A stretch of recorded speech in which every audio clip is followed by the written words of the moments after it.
So guys, so as it happens, there's a big classical music weekend coming up in Sheffield next month. And I've got two amazing guests with me today. And Alex Burns is a musician and JoAnne Sibanda is a composer. And they're both involved in organising the event. So just let's get to know you guys a little bit first of all. What got you, first of all, Alex? What is your story around classical music? How did you ever get involved in it? I started playing trumpet when I was about 11 at school.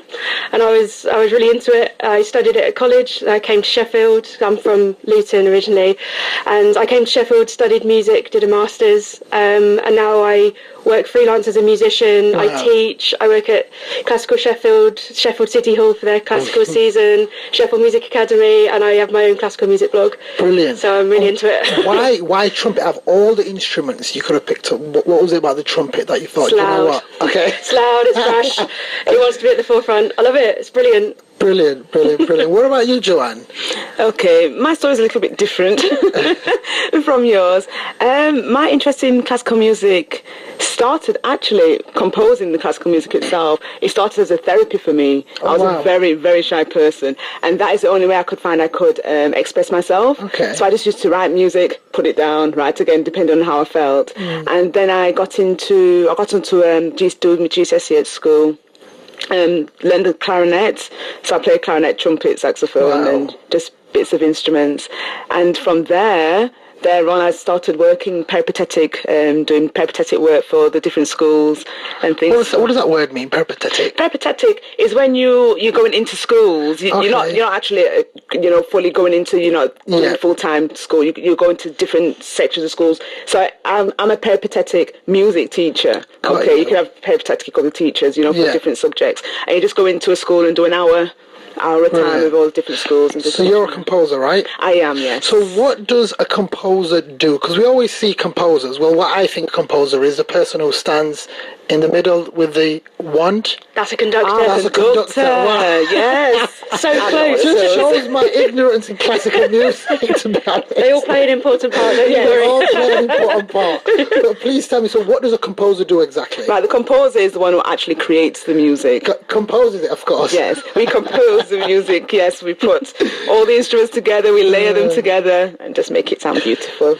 So what is it? What do you reckon is causing this massive rise in classical music, like especially last year, and it is the fastest growing genre? Yeah. So what do you think is why? I think there's lots of different reasons. I think one of the big reasons is on streaming platforms. There's a real accessibility to classical music. So if you went on Spotify, for instance, you can do filtered searches. So you can search for a composer, conductor, composer, anything, and to the minutest detail of just numbers and opus numbers and what people are looking for. So it makes it a lot easier to find something you're looking for. If you heard something on an advert and you can type that in, you'll probably find it. It's brilliant. The Fantastic. accessibility of it online, I think, is helping a lot. Brilliant. Event that you're organising. Right, the one we're doing is it's a gospel and classical infusion. Okay. So we're just mixing them both together, putting them together.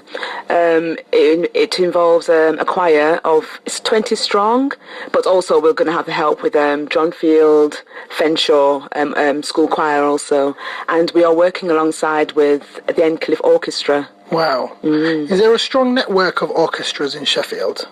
There is quite a few, isn't there? Yeah, I'd say there's kind of 4 major ones and then a few smaller ones dotted around as well. Does it ever get competitive?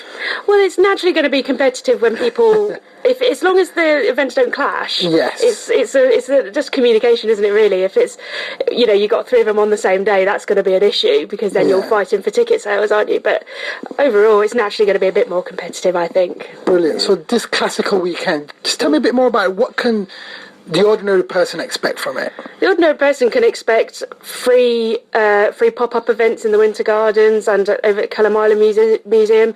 They can expect amateur music, which is dotted across the city. They can some professional music, collaborations such as JoAnne's event, world premieres. We've got 3 themes, so Beyond Borders, which is kind of world music and beyond classical fusion. We've got Women in Music to celebrate International Women's Day on the 8th, and we've got Future Makers, which is about the future makers of music, so composers, children, so involving the Hub, the Academy, and all sorts of things. Especially interesting you mentioned the Beyond Borders, because when especially me and my friends, when we think of classical music, we think of like the European classical music that we hear on Classical FM and whatnot, but there's a whole entire world out there with lots of different flavours. I don't know if you want to touch upon it, JoAnne. There is, yes. When I was thinking of this project what I was doing, I like to go deep into history. So I thought, okay, we've got classical music and we've got gospel music. So I was going back. So I thought I'll go back as far as 18th century. So I'm thinking, okay, what I'm going to do is go back and then I'm going to see where these two can be put together. So what I did, I went back and I thought, okay, I'll have a look. And there is a lot of 18th century gospel music out there. Particularly with there's no instruments at all. So we just use our voices for rhythms and clapping and things like that. And then I looked into the classical side, and to my surprise, there was actually some black 18th century composers. Where were they from?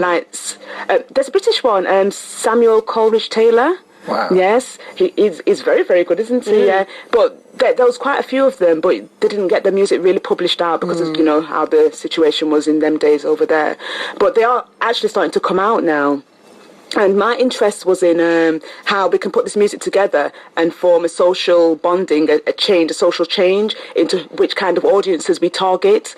So you'll find that if there's somebody who doesn't understand the classical music, but they like a bit of, they like a bit of gospel music, they like a bit of rock, put it together. We'll just put them both together. I've seen a bit of resurgence with classical music and modern twist, so you'll see like a hip-hop album like Dr. Dre's hip-hop album, and they'll give it classical edge to it and whatnot. And it sounds absolutely phenomenal. And it fills it, it just fills it all, and it's just putting things together. That's what I like. And because there's a lot of really young people getting involved in this classical weekend, and you can say with so much other alternative styles of music that's currently in your face all the time, what attracts young people to actually get involved in classical music? I think classical music kind of offers young people a chance to work together as a team, to hear things they might never have heard before. They might just to open the doors and make it accessible, and so a lot of people might think they don't like it, but they might have never heard it. So it's given them the opportunity, whether it's a small chamber group in the Winter Gardens or they go to our finale event with a 200-piece choir and a 100-piece orchestra. If that's what opens the doors and gets people interested and involved,